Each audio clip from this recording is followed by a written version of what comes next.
Struktur ini memberikan bilah keupayaan mengekalkan ketajaman yang baik serta ketahanan terhadap hentakan. Jongkong ini kemudian diekspor ke Timur Tengah, termasuk ke Parsi dan Syria, serta ke bandar Damaskus. Di sana tukang besi menukarnya menjadi pedang yang terkenal. Zaman kegemilangan pedang Damaskus berlaku antara abad ke-8 hingga ke-13, ketika perdagangan aktif dan peperangan meningkatkan permintaan terhadap senjata berkualiti tinggi. Namun menjelang abad ke-18, pengeluaran tradisional mulai merosot. Antara sebab yang mungkin ialah kehabisan biji besi dengan komposisi yang sesuai, kemerosotan metalurgi crucible di India Selatan, serta perubahan laluan perdagangan dan ekonomi pada zaman kolonial. Teknologi ini tidak hilang secara tiba-tiba.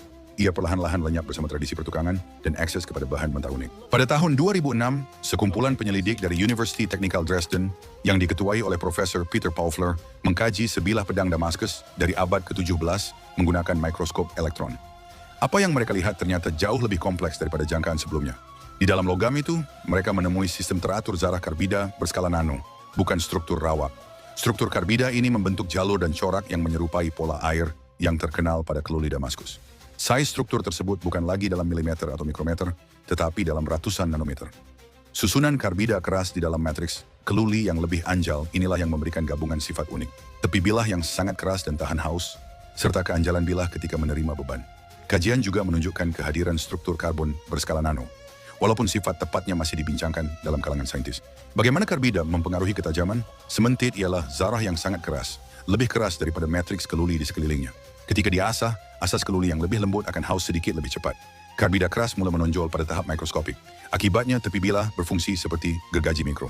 Bahan dipotong bukan sahaja oleh ketajaman licin, tetapi juga oleh banyak zarah keras mikroskopik. Inilah sebabnya bilah Damaskus dapat mengekalkan ketajaman lebih lama. Bagaimana struktur ini mempengaruhi kekuatan? Jika bilah diperbuat sepenuhnya daripada keluli yang sangat keras, ia akan menjadi rapuh dan mudah patah ketika menerima hentakan. Namun dalam keluli Damaskus, karbida keras tersebar dalam matriks yang lebih anjal. Asas bilah boleh berubah bentuk sedikit dan tekanan diedarkan melalui struktur logam. Pada asasnya, ini ialah bahan komposit. Karbida bertindak seperti batu kerikil. Matriks keluli seperti simen gabungan ini menghasilkan keseimbangan antara kekerasan dan kelenturan. Menariknya, tukang besi purba tidak mengetahui istilah seperti raja fasa atau nanostruktur. Namun secara praktikal, mereka mengawal proses penghabluran semula dan penyebaran karbon pada tahap yang kini kita terangkan menggunakan fizik bahan modern. Hari ini kita akan menyebutnya sebagai nanostruktur terkawal. Pada masa itu, ia hanya dipanggil pengalaman dan kemahiran seorang tukang besi.